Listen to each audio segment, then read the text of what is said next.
KBS 1라디오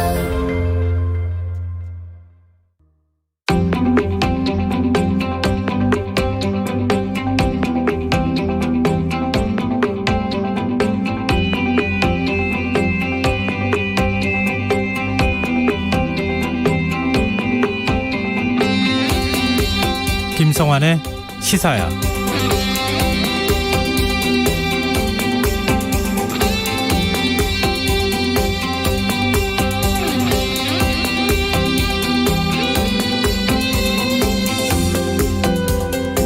안녕하십니까.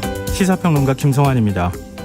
다음 주 월요일부터 만 18세부터 49세 일반인을 대상으로 코로나 백신 예약이 시작되는데요. 이제야 내 차례가 왔다는 반가운 만큼 걱정이 앞선다고 얘기하시는 분들이 많을 겁니다.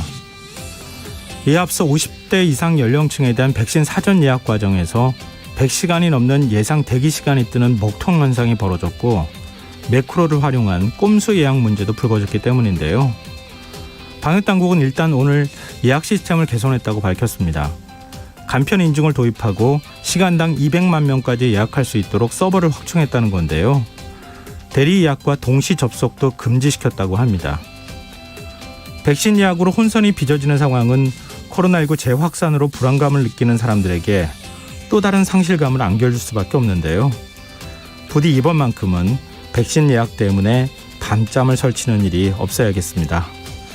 자세한 소식 잠시 후 뉴스에서 자세히 살펴보겠습니다.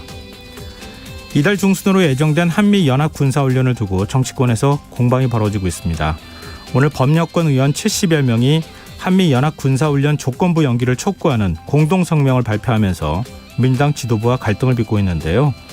더 깊이 있게 들여다보는 인터뷰 시간에는 훈련 연기를 주장하는 민주당 진성준 의원의 얘기 들어보겠습니다.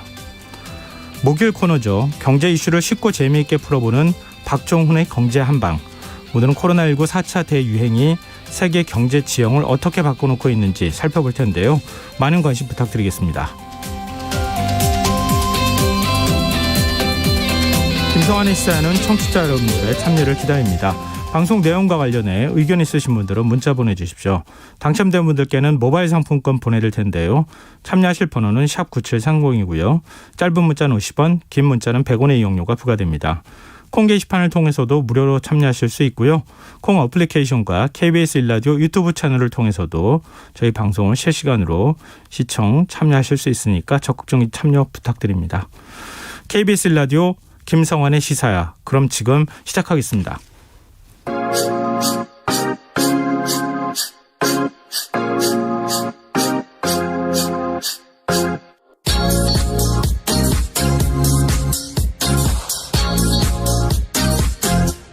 KBS 1라디오 김성환의 시사야.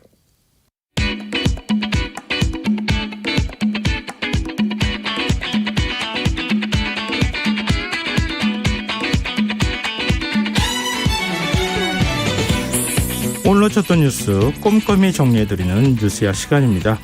오늘은 곽재훈 프레시안 기자 나와 계십니다. 안녕하세요. 네, 안녕하세요. 네, 오늘도 코로나19 현황부터 살펴볼까요?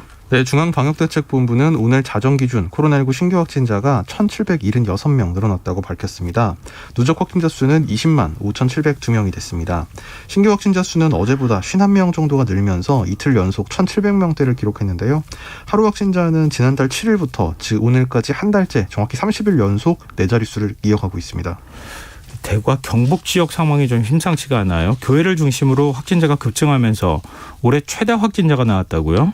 네, 대구에서 교회와 태권도장을 중심으로 코로나19가 확산해서 신규 확진자가 대구에서만 하루 만에 121명이 늘었는데요. 대구에서 1일 확진자 수가 100명을 넘어선 것은 1차 대유행 막바지인 작년 3월 이후에 1년 4개월여 만입니다. 이 가운데 75명이 대구의 한 M교회 관련 확진자인데요. 네. 이 교회 관련 확진자는 대구에서만 87명으로 늘어났고 경북까지 포함하면 모두 101명이 됐습니다. 방역당국은 대구에 있는 교회 3곳, 교인 400여 명 명단을 확보해서 321명을 진단검사하고 나머지에게도 검사를 독려 중입니다. 대구시는 시내에 있는 교회 3곳에 대해서 집합금지 또 시설 폐쇄 조치를 했고요. 또 특별 방역대책을 마련해서 상대방과 직접 접촉이 많은 체육도장과 무도장 또 무도학원 관리자 및 운영자 종사자에게 6일부터 19일까지 30일까지 2주 이내에 PCR 검사를 받도록 행정명령을 발동했습니다. 오늘 오후 9시 잠정 개치 나왔습니까? 네, 방역당국과 각 지자체에 따르면 오늘 자정부터 오후 9시까지 이 코로나19 신규 확진자는 총 1,574명으로 집계됐습니다. 어제 같은 시간 대비 약 75명이 줄었는데요. 그래서 최종 집계는 1,600명대 후반에서 1,700명대 안팎이 될 것으로 예상이 되고 있습니다. 교육부가 오늘 대입 관리 방향을 발표했는데 코로나19에 감염됐거나 백신 접종 여부와 관계없이 모든 수험생들이 시험을 응시할 수 있도록 하겠다 이렇게 밝혔어요. 네, 그게 이제 오늘 그 교육부가 밝힌 2022학년도 대입관리 방향의 골자였는데요. 우선 9월 중순까지 수험생들의 백신 예방 접종을 맞춰서 면역 체계를 구축한다는 계획을 갖고 지금 현재 고3 학생은 1차 접종이 마무리됐고 오는 20일까지 2차 접종이 이뤄지고 그리고 졸업생 등 수험생의 1차 접종은 오는 10일부터 시작되고 다음 달 11일 2차 접종까지 마치는 만큼 먼저 최대한 이제 접종을 최대한 많이 한다는 입장이고요. 네. 또 수험생을 일반, 격리, 확진 이렇게 세 분류로 분류를 해서 일반 수험생은 사전에 고지된 일반 시험장에서 그리고 격리 수험생은 별도 고사장에서 그리고 확진 수험생은 사전에 지정된 병원 또는 생활치료센터에서 응시를 하도록 한다는 계획입니다. 일반 시험실 같은 경우 한 교실당 수험생 수를 최대 24명으로 제한했고요. 그 작년 수능 같은 경우에는 시험 시간에도 이제 책상에 칸막이를 뒀었는데 네. 올해는 이제 그 고사 시험 시간은 말고 점심 시간에만 칸막이를 설치할 계획입니다. 또 수험생들은 수능 당일 반드시 마스크를 착용해야 합니다. 네. 이른바 이제 목통 논란이 있었던 백신 예약 시스템 정부가 개선 방안을 오늘 내놨어요. 네, 사전 예약 시스템에서 이제 시간당 200만 명까지 최대 200만 명까지 예약이 가능하도록 하고 또 본인이 아닌 대리 예약이나 동시 접종은 허용하지 않는다. 이런 내용의 이 정부 부처 합동 이 사전 예약 시스템 개선안이 오늘 발표가 됐습니다. 이 코로나19 예방 접종 대응 추진단에 따르면 오는 9일부터 이제 10부제 예약 형태로 시작되는 18세에서 49세 일반 청장년층 사전 예약 시에 최대 인원이 동시에 접속해도 30분에서 50분이면 예약이 끝나게 하기 위해서 이 30만 명에서 최대 200만 명까지 이제 예약이 가능하도록 지금 서버를 증설하는 작업을 했다고 밝혔는데요. 이 주민등록번호 생년월일 끝자리를 기준으로 예약 일자를 열흘에 걸쳐서 나누는 이 10부제 예약이 도입되면 예약 대상자가 하루 최대 190만 명 수준으로 유지돼서 분산 효과가 생긴다고 이 정부 당국에서는 예측을 하고 있습니다. 네, 부디 이번에는 이전과 같은 일이 벌어지지 않도록 좀 각별히 신경 써줬으면 좋겠습니다.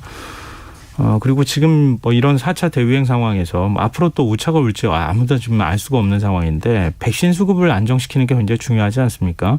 문재인 대통령이 2025년까지 백신 생산 5대 강국으로 도약하겠다 이런 입장을 밝혔어요. 네, 문재인 대통령은 오늘 청와대에서 K 글로벌 백신 허브와 비전 전략 보고대회라는 행사를 갖고 이 정부는 백신을 반도체 배터리와 함께 3대 국가 전략 기술 분야로 선정해서 앞으로 5년간 2조 2천억 원을 투입할 계획이라고 소개했습니다. 그러면서 백신 관련 연구개발, 시설 투자에 대한 세제 지원을 대폭 확대하고 필수 소재 부품 장비 생산 및 기술을 자급화해서 국내 기업의 생산 역량을 극대화하겠다는 계획을 제시를 했습니다. 문 대통령은 또 글로벌 백신업으로 도약하기 위한 백신 산업 생태계 조성, 글로벌 백신 협력 체계 강화, 자주권 확보 등의 구상을 밝혔습니다. 네. 지금 아직 국산 백신을 생산하지 못하고 있는 상황이고, 지금 모더나나 화이자 백신의 경우에는 RMNA 기술이라고 하잖아요. 그걸 좀 확보하지 못한 상황이기도 해서 우리나라에서 직접 백신을 좀 자체 제작할 수 있는 개발하고 할 수 있는 능력이 굉장히 중요하기 때문에 좀 이런 노력이 성공을 좀 거뒀으면 좋겠습니다. 그리고 정부가 내일 사회적 거리두기 조정안을 발표할 예정인데 좀 윤곽이 나왔습니까? 네, 그 중앙사고수습본부의 손영래 사회전략반장은 오늘 그 브리핑에서 내일 발표할 사회적 거리두기는 단계를 어떻게 조정할 건지에 대한 결정이 주된 의사결정 과제라면서 그러니까 결정 과제라고 밝혔는데요. 네. 지금 이제 정부 안팎에서는 지금 현행 수도권 4단계 그리고 비수도권 3단계 체계가 당분간 그대로 유지될 것으로 예측을 하고 있습니다. 지금 코로나 상황 등을 감안하면 아무래도 완화하기는 어렵고 그렇다고 4단계보다 더 강한 조치는 사실 락다운밖에 없어서 네, 그렇죠. 유지밖에 없지 않겠느냐 이런 쪽으로 결론이 모아지고 있는 것 같고요. 연장 기간은 오는 22일까지 또 이제 일단 2주를 연장하는 방안이 유력하게 검토되고 있는 걸로 알려졌습니다. 지금 비수도권 확진자들이 계속 늘고 있는 추세다. 여기가 뚫리면은 전국이 지금 방역이 다 뚫리는 거 아니냐 이런 걱정의 목소리도 좀 나오고 있는데요. 비수도권 3단계 각 지역별로 좀 차이가 있기는 하겠지만 부분이라도 좀 계속 강화하든 아니면 지역 주민들이 협조를 적극적으로 구할 수 있는 방법들을 찾았으면 좋겠습니다. 자, 이제 정치권 얘기를 좀 해볼까요? 국민의힘 대선 주자죠. 윤석열 전 검찰총장이 후쿠시마 원전 사고와 관련한 발언을 내놨는데 이게 또다시 이게 뭐 설화입사했다고 해야 됩니까? 이 발언을 또 실언이라고 얘기해야 되는 겁니까? 뭐 사실 그렇게 볼 수도 있겠는데요. 그러니까 네. 논란이 된 거는 오늘자 부산일보와 한 인터뷰입니다. 이 신문 지면에는 윤석열 전 총장이 핵발전의 안전성을 강조하면서 우리나라에 들어오는 원전은 체르노빌과는 다르다. 과학적 분석에 의해 안전성에 문제가 있다고 하면 원전을 줄여야겠지만 안전성 문제가 없다면 과도하게 위험하다고 받아들여선 곤란하다. 이렇게 말한 걸로 보도가 됐는데요. 네. 어제 이제 온라인판에 그 기사가 선공개가 됐는데 여기에는 이 원전이 우리나라 들어온 원전은 체르노빌과는 다르다라는 말 다음에 일본에서도 후쿠시마 원전이 폭발한 건 아니다. 지진과 해일이 있어서 피해가 컸지만 원전 자체가 붕괴된 건 아니다. 그러니까 방사능 유출은 기본적으로 안 됐다. 이렇게 얘기했다는 부분이 있었습니다. 이 부분은 지금 현재 온라인판 그리고 지면판에서는 빠졌는데요. 잠시만요. 그러면 이렇게 되는 거죠. 온라인판이 원래 인터뷰를 했던 전문에 가까운 내용이고 그걸 먼저 온라인판 기사로 보도를 했다가 신문에 게재할 때는 일부 내용을 축약 정리하거나 삭제를 한 채 신문에 게재를 했다. 이렇게 되는 거죠.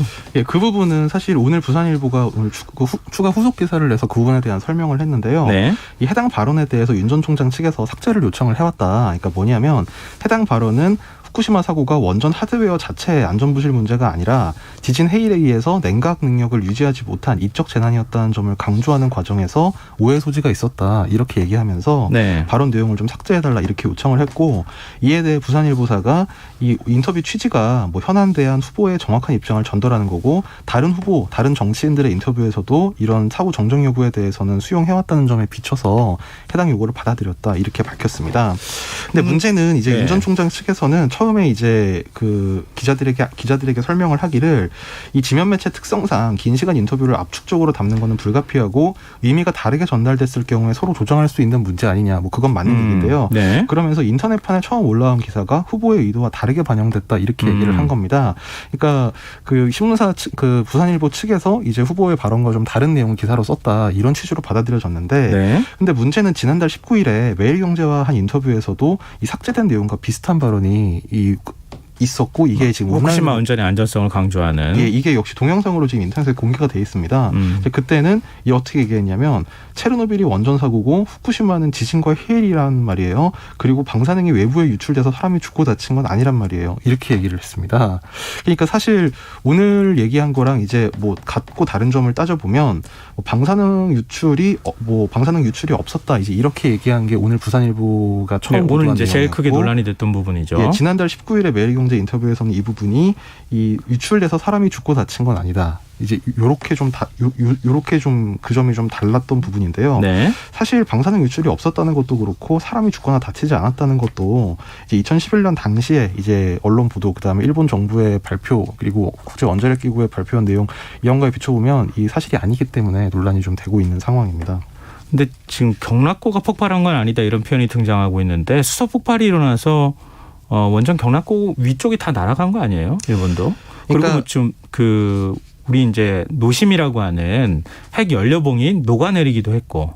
그렇죠. 이제 노심용융이 그러니까 이른바 멜트다운이라고 하는 그런 사태가 일어났고 이제 그것 때문에 그 냉각수를 투입했을 때 냉각수가 기화하면 수소가 발생해서 이 경락 원자로가 있는 건물을 경락고라고 하는데 그 경락고 안에 수소가 차서 이게 폭발하는 사고가 거잖아요. 있었습니다.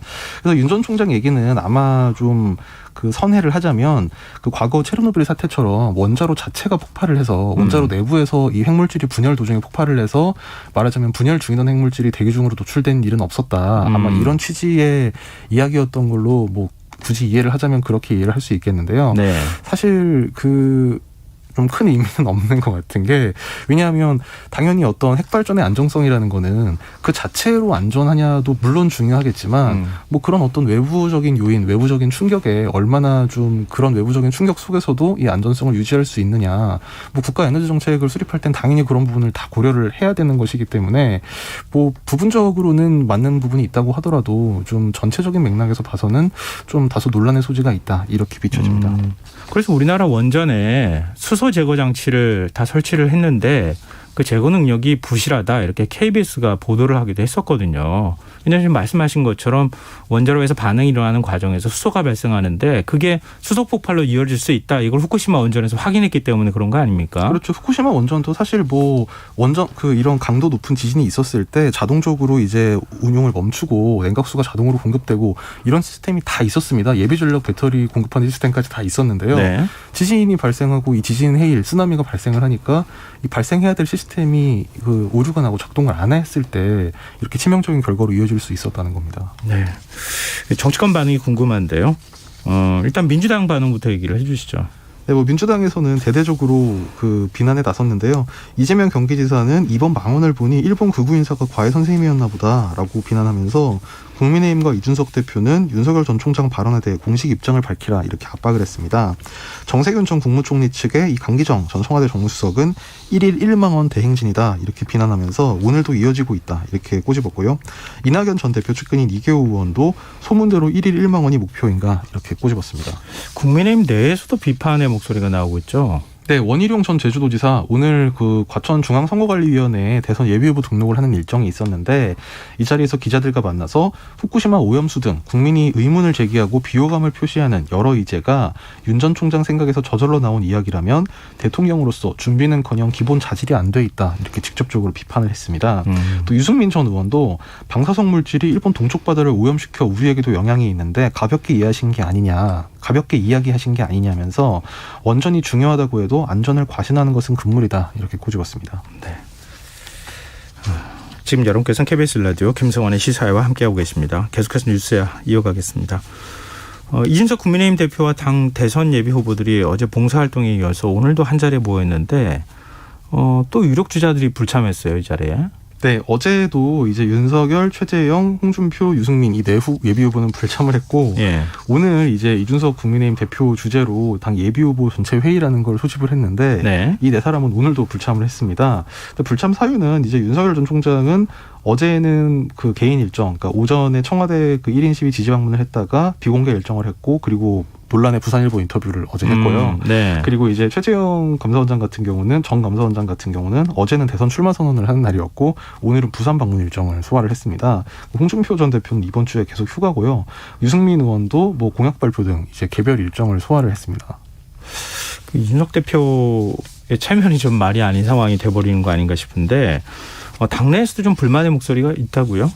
이준석 대표 본인이 이제 어제 상당히 좀 불편함을 표했고요. 이제 오늘 그래서 그 예비 후보 전체 회의라는 이 회의에 왔던 이제 다른 그 참석한 주자들이 좀 상당히 격앙된 반응을 보였는데요. 네. 안상수 예비 후보 같은 경우에 좀 노골적으로 후보들이 당을 개무시한다 이런 발언을 하면서 네. 뭐 이게 환영이라고 원내 30명, 원내 60명이 환영 연판장을 돌리는데 이게 보수 우파의 패단이다. 김종인 전 위원장 말처럼 파리떼들이 당을 망칠 수 있다. 좀 상당히 격한 반응을 보였습니다. 예. 그리고 뭐 하태경 의원 같은 경우도 이 무단결석이 많다 이렇게 비꼬면서 새로 입당한 두 분과 그렇게 복당을 간곡히 요청하던 분까지 공식 레이스가 시작하자마자 밖으로 돌고 있다. 이 홍준표 전 대표를 겨냥한 게 좀 눈길을 끌었고요. 뭐 원희룡 지사 같은 경우도 이 정작 당에 왜 들어온 건지 당이 원팀돼서 해야 할 일이 있는데 어떤 성이나 진전이 안 보인다 이렇게 꼬집었습니다. 지금 경선 관리를 해야 되는 입장인데 당대표의 리더십이 안 먹히는 거 아니냐 이런 우려의 목소리도 나오던데요. 이준석 대표는 혹시 입장 내놓은 게 있습니까? 그러니까 어제 이제 기자들과 만난 자리에서 뭐 그 참석하는 건 후보의 자유지만 어쨌든 당에서 준비한 첫 출발 이벤트인데 그것보다 중요한 게 무엇일지 국민들이 의아해할 것이다. 이렇게 상당히 불편한 반응을 보였는데요. 네. 사실 이제 윤석열 전 총장이 이제 입당을 이제 당사에 와서 하면서 네. 이제 이준석 전 대표의 어떤 지방 일정 이런 거를 왜 미리 알아보지 않고 조율을 안 했다. 이 점에 대해서 이 대표 측이 좀 불편해했는데 거꾸로 이제 이 대선 후보들인데 말하자면 뭐 개인 일정이 있고 언론 인터뷰가 있고 지역 일정이 있고 휴가가 있는데 네. 거꾸로 이제 당 지도부에서 좀 그런 거를 뭐 배려를 하거나 조정을 해야 되는 게 아니었냐. 뭐 이 전 대표 이 대표 본인이 과거에 주장했던 논리가 거꾸로 이 대표에게 적용되는 그런 상황인 것 같습니다. 네. 자, 이제 민주당 얘기 좀 해볼까요? 대선 주자 간 비방전이 지금 격화하고 있는데 뭐 사진을 꺼내들면서 지금 폭로전을 이어가고 있어요.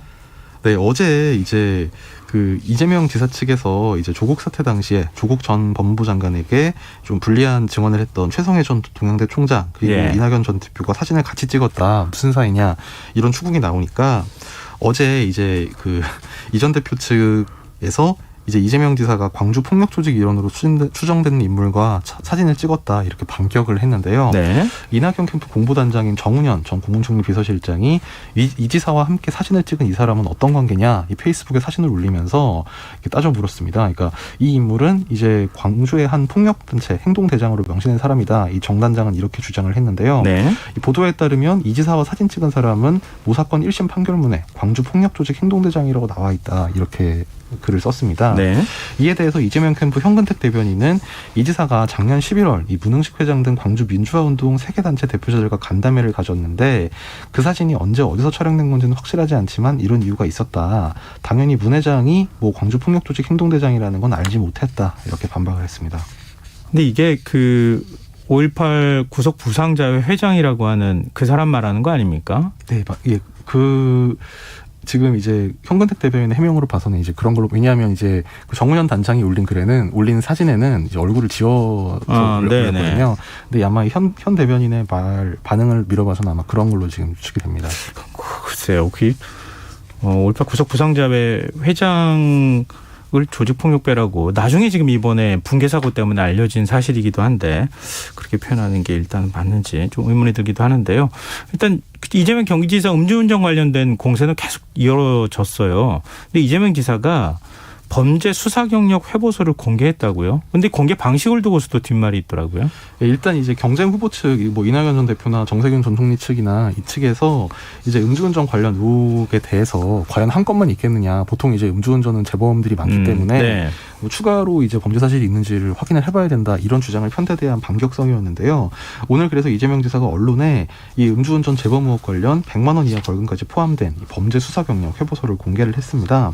이 서류에 따르면 음주운전으로 인한 처벌이 2004년에 한 건만 있었는데요. 또 이 회보서에 따르면 이제 그 음주운전 외에 뭐 그 과거 이제 변호사 시절에 있었던 뭐 공무원 자격 사칭, 뭐 공무집행 방해, 그리고 그 성남시정 시절의 공직선거법, 뭐 이제 이런 과거의 어떤 형을 받았던 그런 이력이 포함이 돼서 공개가 됐습니다. 근데 이걸 2차 토론 전에 후보들한테 보여줬다는 거잖아요. 후보들이 불쾌한 반응을 보였다, 뭐 이런 얘기도 뒷얘기가 나오기도 하던데요. 그리고 대선 경선 후보 검증단을 설치해야 된다. 뭐 후보들이 그렇게 일부 후보들이 그렇게 주장을 하지 않았습니까? 네. 어떻게 되는 거예요? 당 지도부는 좀 회의적인, 송영길 대표는 좀 회의적인 것 같던데. 네, 사실상 이제 예비 후보들 중에는 이재명 지사, 그다음에 추미애 전 대표 이 두 후보만 빼고는 모두가 이제 검증단을 설치해야 한다, 검증을 더 철저하게 해야 된다 이런 주장을 하고 있는데요. 사실 지도부 입장은 좀 다릅니다. 송영길 대표는 오늘 이제 라디오 인터뷰에서 논리상으로 맞지 않다, 소송 진행 중에 요건을 심사하자는 것과 비슷하다 이렇게 비판을 했고, 대선 기획단장인 강훈식 의원도 별도의 검증단은 필요 없다. 왜냐하면 지금 예비 후보들 같은 경우는 뭐 국회의원이나 도지사 등 이제 그 선출직 경력이 있는 거기 때문에 이미 국민으로부터 검증을 받은 걸로 봐야 된다. 이런 취지의 주장을 폈습니다.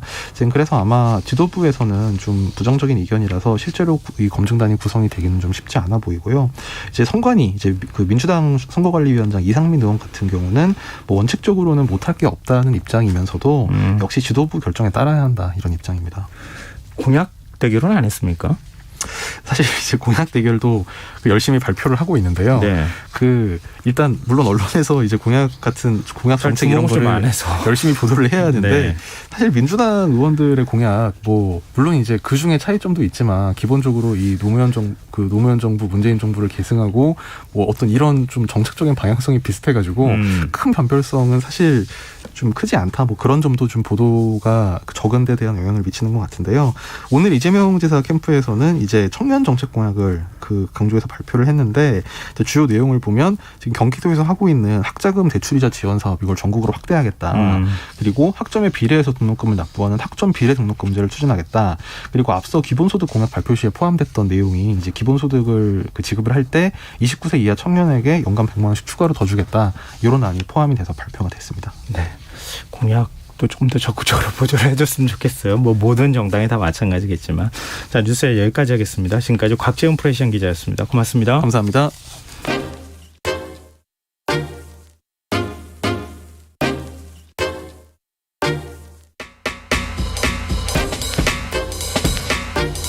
바쁜 당신이 알아야 할 모든 것 여기에 있습니다. KBS 1라디오 김성환의 시사야.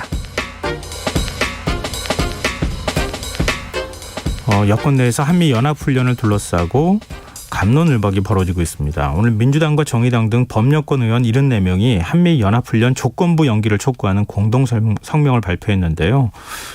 반면 민주당 지도부는 연기는 불가능하다, 이런 입장을 고수하고 있는 상황입니다. 오늘 기자회견에 참석한 민주당 진성준 의원 연결해서 조금 더 자세한 얘기 나눠보겠습니다. 의원님 안녕하십니까? 네, 안녕하세요. 진성준입니다. 네, 그냥 앞서서 제가 설명드렸으니까요. 단도직입적으로 좀 여쭙고 싶습니다. 8월 실시 예정인 한미연합훈련 조건부 연기해야 한다는 주장 하신 이유가 어떤 거죠? 지난 7월 27일 날 1년 4개월 만에 끊어졌던 남북 통신연락선이 복구가 됐습니다. 네. 이것이 대화 분위기를 조성해가는 과정으로 보여지고요. 예. 이런 대화 분위기를 계속 이어가는 한편으로 훈련 연기라고 하는 카드를 통해서 북한을 대화 테이블에 나오도록 하자는 주장입니다.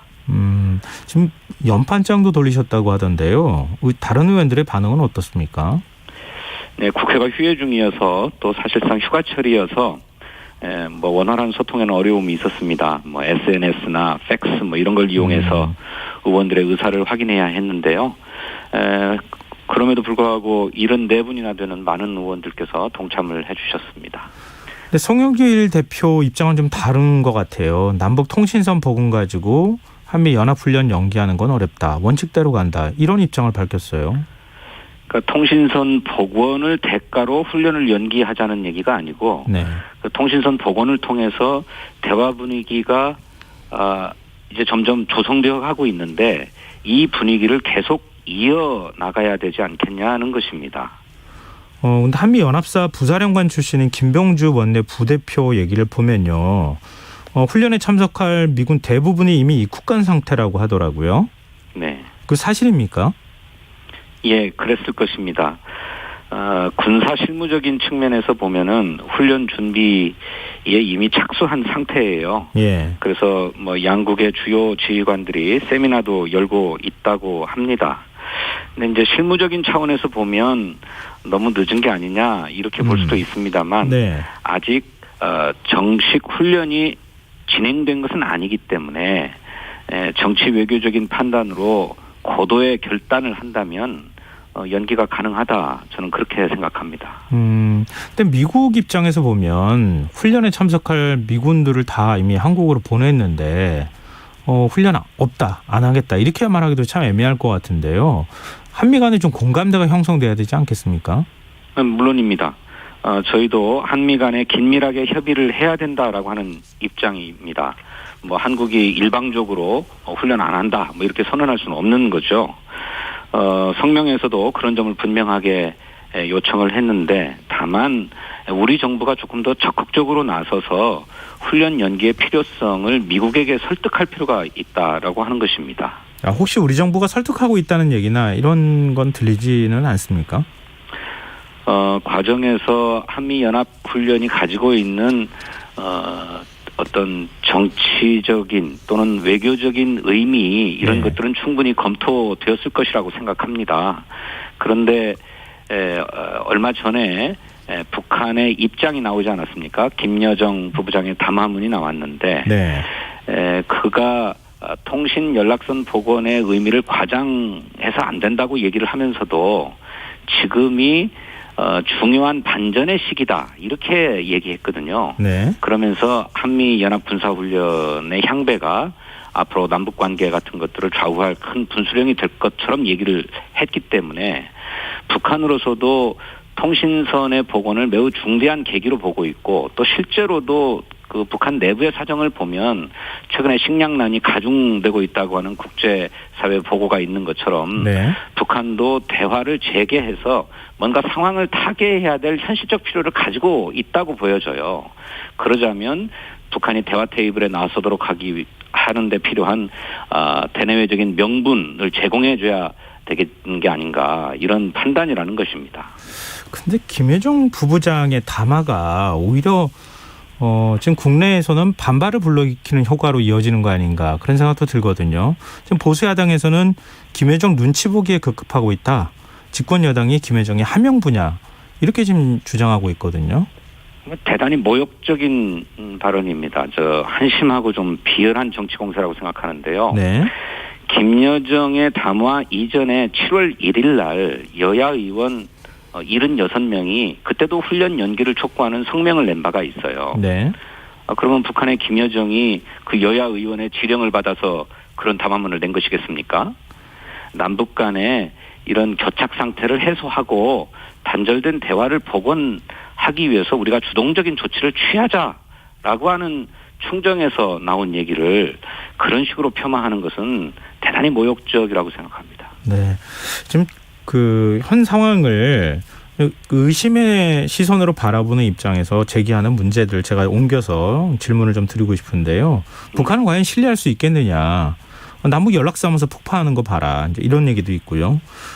한미 연합훈련을 연기한다고 해서 우리가 원하는 대로 북한이 북미 대화에 응한다던가 아니면 우리하고 적극적으로 대화에 나선다거나 그런다고 하는 보장이 없지 않느냐 이런 부분에 대해서는 어떻게 보십니까? 그렇습니다. 그게 이제 상호 간의 신뢰가 부족해서 그러는 것인데 북한을 완전히 믿을 수는 없을 것입니다. 그렇지만 북한이 기왕에 그런 담화들을 통해서 했던 얘기가 있는 만큼 훈련을 연기할 테니까 대화하자라고 제안할 수 있지요. 저는 북한도 그런 정도의 제안이라면 호응에 나설 수도 있을 거라고 봐요. 아까 말씀드렸던 것처럼 북한의 내부 경제 사정이나 식량 사정이 정말로 여의치 않은 것 같아요. 네. 그래서 뭔가 대화를 재개해서 제재 같은 것들을 해제하고 싶은 욕구가 있는 것 아닙니까? 네. 그러자면 대내외적인 명분을 세워줄 필요가 있다라고 저희들은 판단한다는 거죠.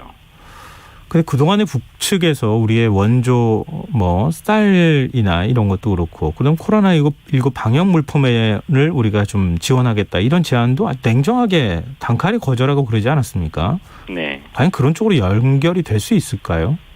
그래서 북한은 보다 본질적으로 미국이 펼쳐왔던 북한에 대한 적대시 정책을 철회할 것을 일관되게 요구해 왔습니다. 그리고 그 적대시 정책의 상징적인 게 바로 한미 연합 군사훈련이라고 하는 것입니다. 그러니까 북한이 이 한미 연합 군사훈련이 방어적 성격임에도 불구하고 그것을 여전히 불신의 맨 앞에 놓고 있고 네. 또 그것을 자기 체제에 대한 중대한 위협으로 간주하고 있는 만큼 그것을 잠시 연기하면서 이런 진정성이 있으니 대화에 나와라라고 요구하면 저는 식량 문제든지 또는 그런 그 감염병을 예방하기 위한 코로나와 관련된 협력 조치라든지 또 우리 송영길 당대표께서 얘기하시는 개성공단을 재개하는 문제라든지 이런 문제들도 대화를 통해서 해결해 나갈 수 있는 전기가 마련될 수 있다고 보는 것입니다. 근데 현 정부가 좀 딜레마에 빠진 것 아니냐 이런 지적이 나오는 것이 전시작전 통제권 전환을 위해서는 한미 연합훈련이 필요한 것 아니냐. 근데 네. 훈련을 연기하면 전략권 전환이 안 되는 거 아니냐 현 임기 내에. 네. 이런 지적에 대해서는 어떻게 보십니까? 예, 그것은 현실적인 고민입니다. 그런데 전작권 환수의 역사를 돌이켜보면 이미 20여 년 전인 2012년 4월 달에 전환됐어야 됐어요. 네. 또 이명박 정부가 그걸 조금 3년간 늦췄는데 2015년 12월 달이면 됐어야 했습니다. 근데 박근혜 정부가 이것을 조건에 기초해서 환수하겠다고 정책을 바꾸면서 이제 그 조건이 충족됐느냐를 따져보는 거거든요. 네. 세 개의 조건입니다. 하나는 한국군의 군사 능력이 연합방위태세를 주도할 수 있느냐. 또 하나는 북한의 핵과 미사일에 대해서 대응할 수 있는 능력을 갖췄느냐. 세 번째로는 한반도와 영내 안보 환경이 충분하냐. 이걸 따지자는 것인데 네. 이미 그런 군사 능력은 90% 이상 충족된 것으로 본다는 평가가 있습니다. 네. 핵심적인 것은 한반도와 영내의 안보 환경이라고 하는 건데 남북 간의 대화 또 북미 간의 대화가 시작된다고 하면 그래서 그 대화가 성과를 보이기 시작하면 그 안보 환경이라고 하는 객관적인 조건이 크게 충족되기 때문에 오히려 전시작전 통제권을 환수하는 데 유리한 환경을 조성할 수도 있다고 저는 생각합니다. 이게 전작권 전환의 조건이 되지 않을 수 있다 이런 말씀이신 건데요. 문 대통령은 여러 가지를 고려해 미국 측과 신중하게 협의하라 이런 입장을 밝힌 것으로 지금 알려져 있습니다. 지금 뭐 언론 보도를 보면 축소 시행하는 문제도 검토하고 있는 것처럼 보이거든요. 근데 네. 축소해서 시행하는 부분에 대해서 어떻게 보세요? 예, 뭐 청와대나 정부 입장에서는 한미 간의 기왕에 훈련을 하기로 합의를 했고 또 네. 이미 준비 절차에 착수된 만큼 축소해서 진행하는 게 좋겠다고 판단할 수도 있다고 생각합니다. 네. 그런데 최근에 한반도 정세의 변화 상황을 한 번 더 짚어봐야 되겠다고 하는 것입니다. 국회의원들이 집단으로 그런 성명을 발표한 만큼 이 점에 대해서도 정부와 청와대가 적극 검토해 주시기를 바라고 또 희망합니다. 그럼 만약에 축소해서 훈련이 진행됐을 경우에 북측은 그냥 훈련했다고 볼까요? 그럴 것 같은데요. 네, 그래서 예. 이런 말씀을 하시는 것 같은데 이 얘기는 여기서 좀 마무리를 하고요. 당내 경선 관련해서 좀 질문을 드리고 싶어요. 네. 지금 뭐 후보들 간의 네거티브 공방이 연일 가열되고 있다는 지적이 나오는데요. 지금 네. 이런 상황 어떻게 보고 계십니까? 뭐 후보들 간의 경선 과정에서 상호 검증은 뭐 피할 수 없는 일이라고 생각합니다. 또 한편에서 보면 그렇게 후보들의 자질과 능력을 철저하게 검증하는 것이 바람직하기도 하지요. 그런데 지금 양상으로 보면 과거의 어떤 사소한 언행을 가지고 트집을 잡는 공방이 계속되고 있는 것 같거든요. 이것은 좀 바람직하지 않다고 생각하고요. 네. 오히려 정책에 관한 검증과 논쟁이 더 치열하게 벌어졌으면 좋겠습니다. 네, 경선 후보 검증단을 설치하자는 주장이 나오고 있거든요. 근데 네. 후보들 간의 또 입장도 다르고요. 네. 이게 일종의 이제 나중에 본선에 진짜 대선 레이스에 들어갔을 때 후보의 리스크를 줄여주는 역할을 할 것이다 이런 반론도 있는데 검증단 예. 설치에 대해서는 어떻게 보십니까? 글쎄요, 이미 예비 경선을 치르고 본 경선이 진행 중이지 않습니까? 네. 그래서 새삼스럽게 검증단을 설치하자고 하는 것이 좀 절차상 앞뒤가 안 맞는 것 같은 느낌이 들어요. 또 지금 아까도 말씀드렸지만 경선 과정에서 후보들 상호 간의 검증이 이루어지고 있고 또 대중적인 검증도 진행되고 있는 것으로 봐야 되지 않겠습니까? 네. 또 다른 정당의 후보들이라면 모르겠지만 우리 당의 후보들은 뭐 몇 번의 국회의원 선거 또 지방선거 등을 통해서 공천 과정에서 검증되었고 또 선거 과정에서도 대중적 검증을 이미 거쳤기 때문에 별도의 당내 검증기구 설치 같은 것은 불필요하다. 저는 그렇게 생각합니다. 네. 저 혹시 의원님이나 주변 의원들하고 같이 네거티브 이제 그만해라. 뭐 이런 뭐 목소리를 좀 더 많이 내실 생각은 없으세요? 그런 주문들을 하고 있죠. 하고 오히려 있으세요, 지금도? 정책 검증을 더 좀 세게 하자라고 하는 얘기들을 합니다. 지난번에 저도 그런 입장을 낸 바가 있고요. 그런데 이제 판에 들어가 있는 선수들 입장에서 보면 무엇이라도 상대 후보의 지지를 떨어뜨리고 또 자기의 지지를 높이기 위한 여러 가지 저것들을 쓰려고 하지요. 네. 그렇지만 정책 검증을 더 치열하게 해서 정책의 완성도를 높여가는 방식으로 경쟁을 했으면 좋겠습니다. 네, 알겠습니다. 오늘 말씀 여기까지 듣겠습니다. 고맙습니다. 네, 감사합니다. 네, 지금까지 민주당 진성준 의원이었습니다.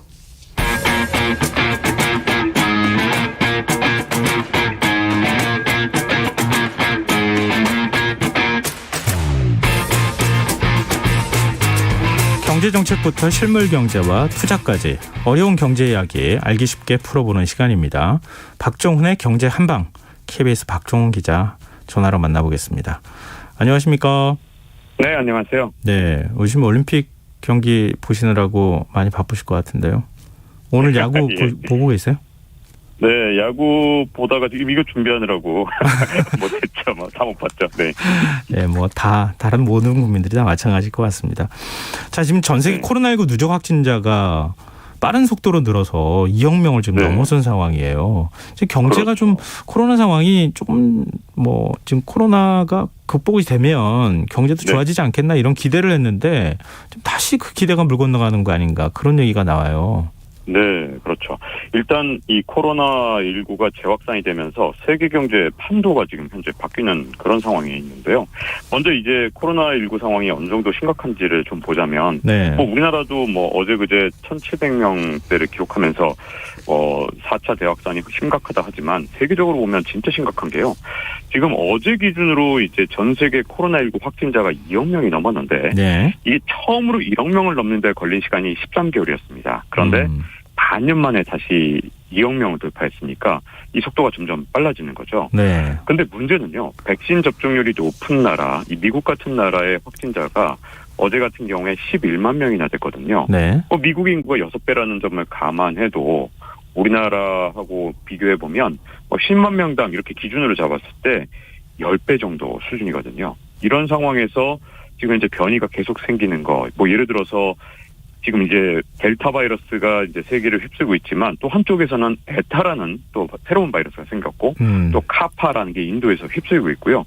뉴욕에서 이오타, 그다음에 중남미와 미국은 지금 남다가 아주 심각한데 지금 이게 다 그리스 문자 아닙니까? 네. 이게 다 나가다 보면 진짜 알파에서 오메가까지 다 쓰는 거 아니냐 이런 우려가 지금 나오고 있고요.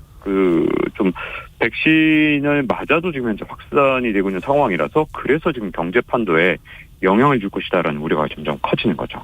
지금 올림픽이 진행 중인 일본에서도 뭐 하루에 14,000명 뭐 이런 식으로 10,000명 넘게 계속 지금 확진자가 발생하고 있다 이런 얘기까지 들리는데요.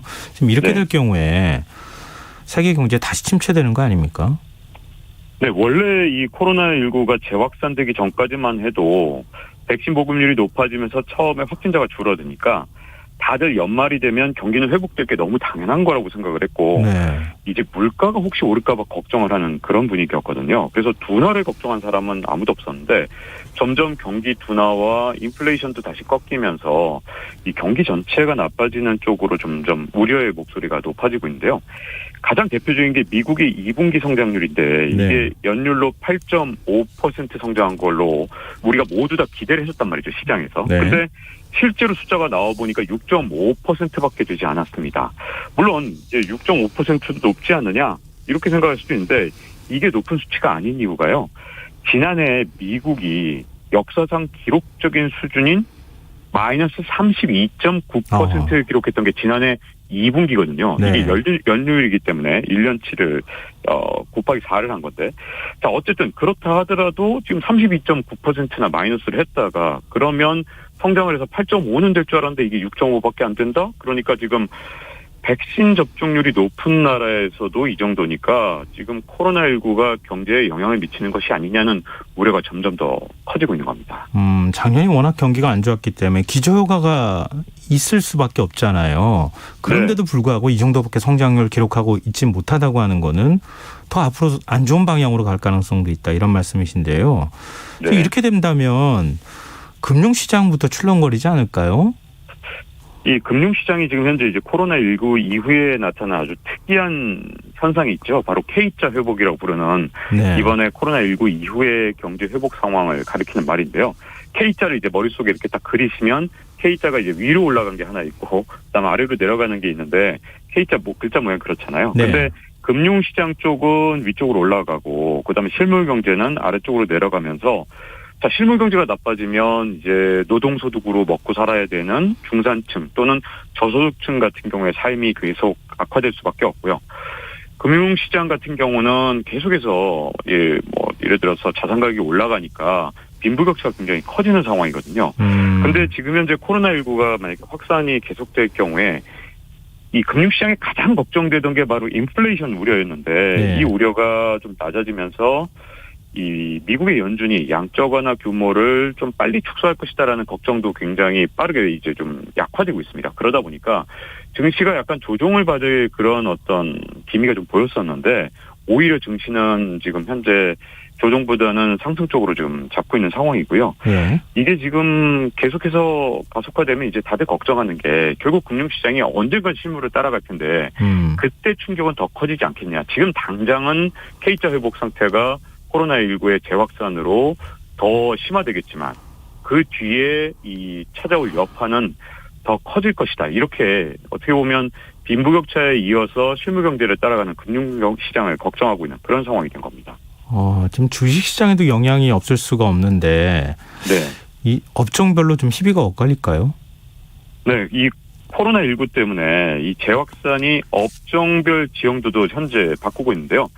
자, 이제 이 기본적인 전망이 원래 코로나19가 재확산이 되기 전까지는 이런 전망이 많았습니다. 원래 전자제품 같은 경우에는 지난해 올해 상반기까지 워낙 많이 샀기 때문에 전 세계 사람들이 다 샀단 말이죠.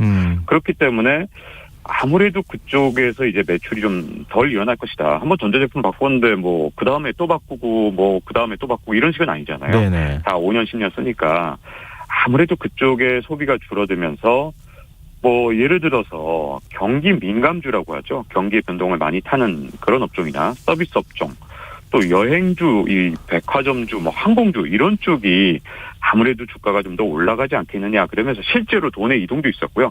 미국 같은 경우는 아주 상징적인 주식이 있는데 바로 크루즈 관련 주식입니다. 네. 크루즈 관련 주가가 굉장히 많이 올랐었거든요. 네. 그런데 코로나19가 재확산이 되면서 아니 이게 지금 다시 크루즈 탈 수 있는 상황이 올까? 항공 다시 재개될까? 이런 걱정들이 다시 커진 겁니다. 그러다 보니까 이 돈들이 오히려 이제 이렇게 경기 민감주나 서비스 업종으로 갔던 돈들의 흐름이 지금은 다시 이제 비대면주, 우리나라에서는 언택트라고 하는데 이게 사실 콩글리시니까 이제 정식으로 말하자면 이제 비대면 주식이라고 해야 될 텐데 네. 비대면 주식으로 지금 현재 다시 돈의 흐름이 갈팡질팡하면서 왔다 갔다 하고 있는데요. 이 주가가 앞으로 어떻게 될지 그리고 또 어떤 업종이 좀 더 돈이 몰리게 될지는 코로나19 변이 그리고 또 이 확산 그리고 백신의 효과가 얼마 정도 있을 것인지에 굉장히 영향을 많이 받을 것 같은데요. 현재로서는 이 미국의 보건을 담당하고 있는 파우치 박사가 이 감염병 연구소장이거든요. 네. 근데 이분이 가을에 미국 같은 경우에 이 확진자가 20만 명이 넘을 수도 있다 이런 무시무시한 경고를 하는 상황이기 때문에 만약에 그쪽으로 간다면 다시 이제 비대면이나 플랫폼이나 IT나 반도체나 이런 쪽으로 돈이 흐를 수도 있다는 그런 전망이 점점 더 커지고 있는 그런 상황입니다. 근데 사실 뭐 전 세계 흐름도 그렇지만 우리나라 상황만 봐도 우리가 체험적으로 느끼고 있잖아요. 네. 2분기 지나가면 백신 네. 인센티브도 주고 그다음에 경제 성장률도 4% 후반대까지 갈 것이다. 막 이렇게 사실 장밋빛 전망이나 기대감이 막 커졌었는데 갑자기 좀 4차 대유행 나오고 난 다음에 그런 기대감이 확실히 사라지는 걸 느끼거든요. 네. 이게 지금 선진국하고 개도국하고 차이가 굉장히 크거든요. 이제 우리는 어쨌든 선진국의 이제 문턱을 딱 넘어선 상태이기 때문에 미국이나 유럽연합만큼 이제 선진국만큼은 안 되지만 우리는 네. 그래도 어느 정도 좀 괜찮은 편에 지금 속하는데 진짜 문제는 개발도상국가들입니다. 어느 정도로 심각하냐면 이 베트남이나 인도네시아 같은 이 개발도상 국가들이 지금 심각한데 의료 붕괴까지 겹쳤거든요. 그러다 네. 보니까 전 세계 사망자의 5분의 1이 인도네시아에서 나올 정도로 지금 심각하고요. 그러다 보니 뭐 베트남이나 인도네시아 같은 이런 동남아시아 국가들을 중심으로 해서 일단 확진자가 나오면 공장에서 나오지 못하도록, 그러니까 공장을 폐쇄할 때 출근하지 못하도록이 아니라 그 공장에서 나오지 마라 이런 식의 폐쇄를 하거든요. 이런 극단적인 폐쇄가 도로 봉쇄나 아니면 뭐 이동 제한까지 나오는 상황이기 때문에 지금 현재 이 개발도상 국가 같은 경우에 이제 대부분 성장이 이 외국인들의 투자로 이루어지잖아요. 그런데 베트남 같은 경우는 지금 현재 외국인들의 투자, 해외 투자를 받는 게 지금 직접 투자가 절반 이하로 뚝 떨어졌고 지금 이대로 간다면 그 실적이 계속해서 급감할 상황이 있기 때문에 지금 현재 이제 지금까지의 경제 상황이 이제 뭐 자본 디바이드 여러 가지 디바이드를 쓰면서 뭐 백신 디바이드가 지금 어떤 디바이드보다도 더 위험하다. 즉 이제 세계를 나누는 이게 디바이드가 나눈다는 뜻이니까 네. 이제 지금까지는 디지털 디바이드였다면 백신 디바이드가 지금 굉장히 심각한 상황이어서 만약에 개발도상 국가들이 지금처럼 선진국에 좀 괜찮은 백신, 좋은 백신을 구하지 못하는 상황이 온다면 개발도상 국가와 선진국 사이의 차이가 굉장히 벌어지고 또 우리나라는 수출을 할 때 선진국에도 많이 하지만 상당 부분이 개발도상 국가로 가거든요. 네네. 그래서 우리 경제도 실물 경제에 좀 장기적으로는 타격이 오지 않겠느냐는 걱정이 나오고 있는 거죠. 굉장히 좀 어두운 전망으로 자꾸 이제 얘기가 흘러갈 수밖에 없는 상황인데요. 네. 뭐 백신 가격도 올라간다고 얘기하고 네. 그러면 더 이제 사실 개발도상국은 백신 사기가 쉽지가 않은 상황이 될 텐데 그러면 국가별로 이 차이가 점점 더 벌어지는 상황이 가지 않겠습니까? 그렇죠. 지금 뭐 백신 확보를 놔두고 지금 현재 전쟁이나 다름없는 상황인데요. 미국 같은 경우는 뭐 부스터 샷을 위해서 화이자에서 2억 회분의 백신을 더 구매했는데 유럽이 정말 황당하죠. 2023년까지 18억 회분. 야, 이건 뭐 유럽 전 인구가 한 4회에서 5회를 맞을 정도까지 미리 확보를 해놓은 거거든요. 네. 우리나라도 뭐 사실은 지금까지 뭐 1억 9천만 회분을 확보했고 또 내년도 5천만 회분 계약을 추진한다는데 이 전쟁이 내년에는 더욱더 격화되면서 이 실물 경제에 있어서는 정말로 큰 차이를 만들 수밖에 없는 굉장히 어려운 상황이거든요. 근데 이 좀 안타까운 게 뭐냐면 네. 실물 경제가 이렇게 계속 악화되면서 만약에 금융시장까지 악화된다면 실물 경제를 살리려는 노력이 좀 더 구체화되고 좀 더 집중될 텐데 문제는 아까 말씀드린 대로 K자 회복이기 때문에 이 상황이 계속된다면 금융시장하고 그다음에 그러니까 즉 주가죠. 주가하고 실물 경제하고 벌어지는 상황이 한동안은 계속될 수밖에 없거든요. 이게 네. 빈부격차로 이어지면서 그냥 단순히 나라 안에서의 빈부격차가 아니라 이제 정말 좀 괜찮은 백신을 확보한 나라와 그렇지 못한 나라 사이의 격차로 벌어지게 되면 이게 단순히 이 나라 안에서의 문제가 아니라 국가 간의 갈등으로까지 벌어지거나 또는 개발도상 국가의 어떤 경제적 어려움이 세계 경제를 도미노처럼 영향을 미치는 현상이 올해는 아닐지 몰라도 내년이나 내후년에 실물 경제 쪽에서 타격이 올 수 있는 그런 어려운 상황에 처해 있는 거죠. 단순히 뭐 주식 투자하시는 분들뿐만 아니라 뭐 하다못해 대출을 받으신 분들부터 시작해서 집을 사려고 하시는 분들까지 전부 다 지금 영향을 받을 수밖에 없잖아요. 네. 어떤 부분들을 우리가 좀 예의주시하면 좋을까요? 우리나라 같은 경우는 이 주가나 아니면 심지어 집값도 간접적으로 굉장히 영향을 많이 미치는 게 바로 수출 증가율이거든요. 네. 사실은 코로나19가 이렇게 재확산되지 않았을 때도 그렇게 전망이 좋지는 않았습니다. 왜냐하면 지금 2분기에는 30%가 넘는 수출 증가율을 보이면서 너무너무 실적이 좋았는데 4분기에는 미국이나 유럽 등 주요 시장이 서비스업으로 넘어갈 거라는 전망이 많이 나오면서 아무래도 제조업 수출에 의존하고 있는 우리나라 같은 경우 수출이 좀 줄어들 것이라는 전망이 있었는데요.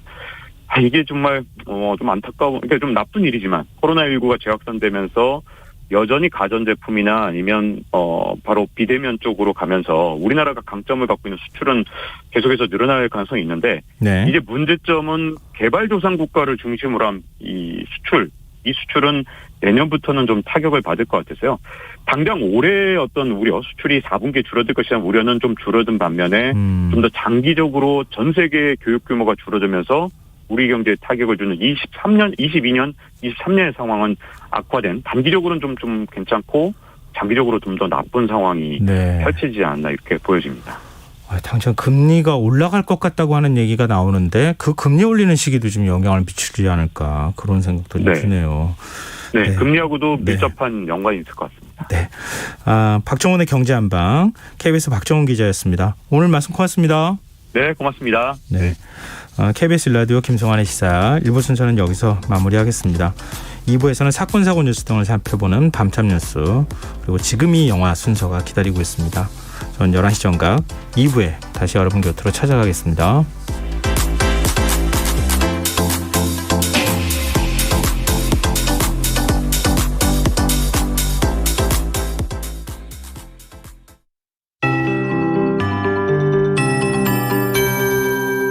KBS 58분 날씨.